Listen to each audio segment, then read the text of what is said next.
வாங்சுக்கை வலுக்கட்டாயமாக அப்புறப்படுத்திய ஒன்றிய அரசு பாஜக அரசை கண்டித்து இந்த ஆதரவு ஆர்ப்பாட்டத்தை நாங்க முன்னெடுத்திருக்கிறோம்.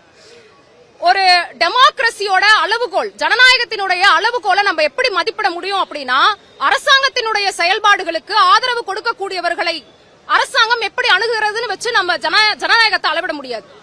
அரசாங்கத்தினுடைய செயல்பாடுகளுக்கு கண்டனம் தெரிவிக்கக்கூடியவர்களை, கருத்து உடையவர்களை அரசாங்கம் எப்படி நடத்துகிறதுங்கிறத பொறுத்துதான் ஜனநாயகத்துடைய அளவுகோலை நம்ம மதிப்பிட முடியும்.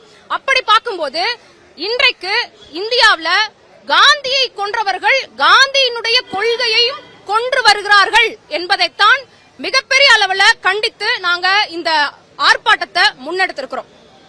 அமைதி வழியில போராடக்கூடிய தனி மனித சுதந்திரத்தை இந்த அரசாங்கம் நமக்கு கொடுக்கல, அதை இந்திய அரசியலமைப்பு சட்டம் கொடுத்திருக்கிறது. அது ஒவ்வொரு மனிதனுடைய, இந்தியாவில் வாழக்கூடிய ஒவ்வொரு மனிதனுடைய அடிப்படை உரிமையாக இது இருக்கிறது.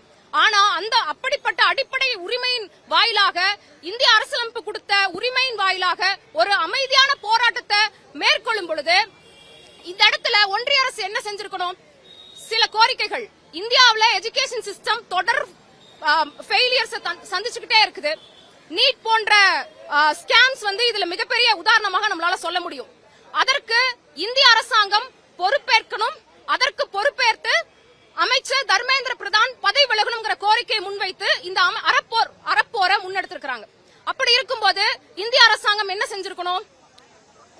உடன்பாடு பேச்சுவார்த்தையை நடத்துறதுக்கு முன் வந்திருக்கணும்.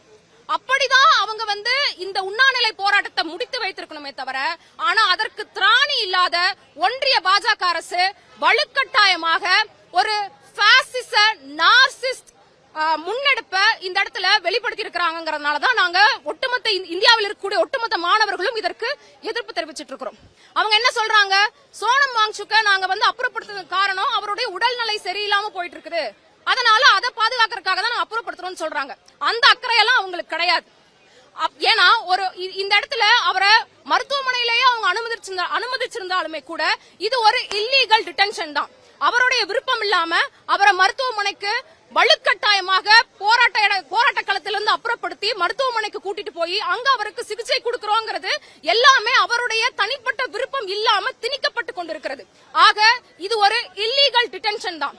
அதனாலதான் இன்னைக்கு இந்த ஒன்றிய அரசு இந்த இந்திய அரசியலமைப்பு சட்டம் நமக்கு கொடுத்திருக்கக்கூடிய உரிமைகளை மதிக்கணும், கொஞ்சமாவது மதிச்சு செயல்படணுங்கிற கோரிக்கையும் வலியுறுத்தி தான் இந்த ஆர்ப்பாட்டத்தை ASF முன்னெடுத்திருக்கிறது.